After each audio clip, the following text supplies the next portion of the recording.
of moments, but we do now want to welcome John Minko of WFAN Radio here in New York, who was at the station in question at the time of the impact. John, we appreciate the time. What can you tell us?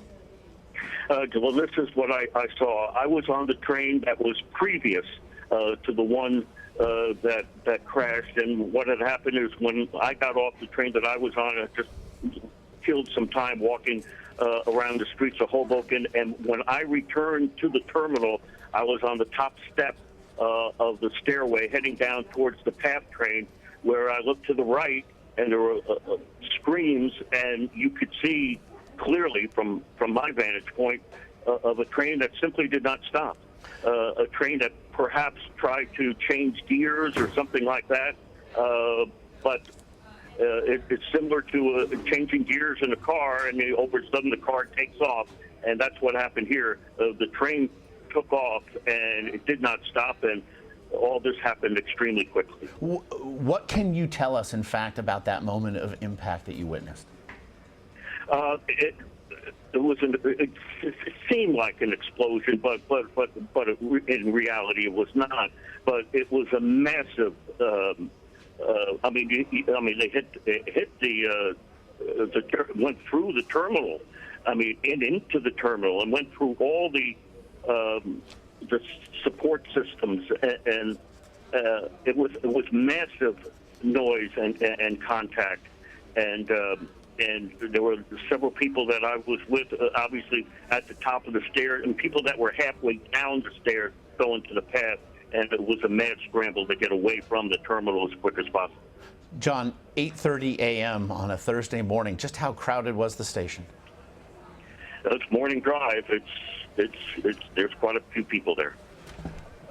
The aftermath then of the impact, there are reports that an evacuation process obviously was put immediately into place, though as first responders did arrive, the numbers of reported injuries climbed exponentially. We even have reports that they're still trying to free people still trapped on that train. What can you tell us then about the number of injured that you saw and how quickly rescue personnel were able to get to them?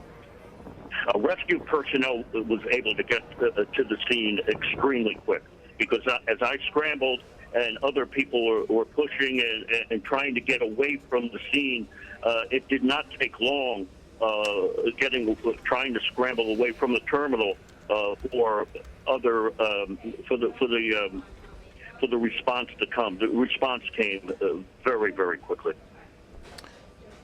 What was your sense then, as we've seen video? It's actually some of it playing over our interview right now, John, of the walking wounded. It would appear that there are scores of those bloodied and dazed. Was there a mad scramble that choked evacuation routes, or was the egress from the scene of the accident was it able to be exited by those impacted? No, no problem with those exit, and you mentioned especially the people in the first half of the first car.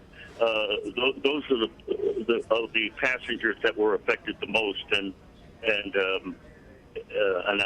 I'm sure there were, as I talked to some people that were there with blood on, yes.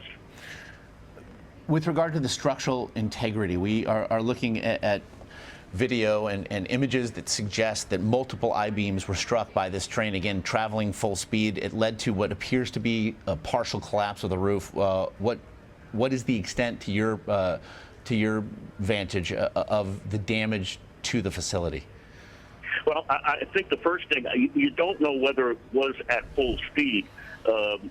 You would think that there is a braking procedure that happens as you get closer and closer to the terminal, but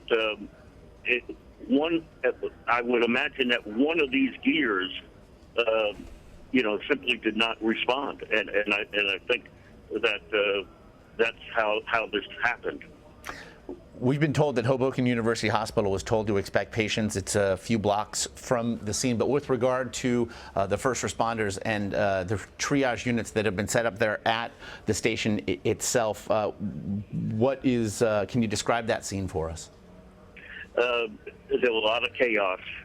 A lot of chaos after the impact was made, and the responders were there quickly, doing what they could do for the people there. And even as I have spoken throughout the course of the morning, the responders continue to arrive at the terminal. Again, John Minko of WFAN Radio here, The Fan. John, we very much appreciate your time today. Okay, thank you.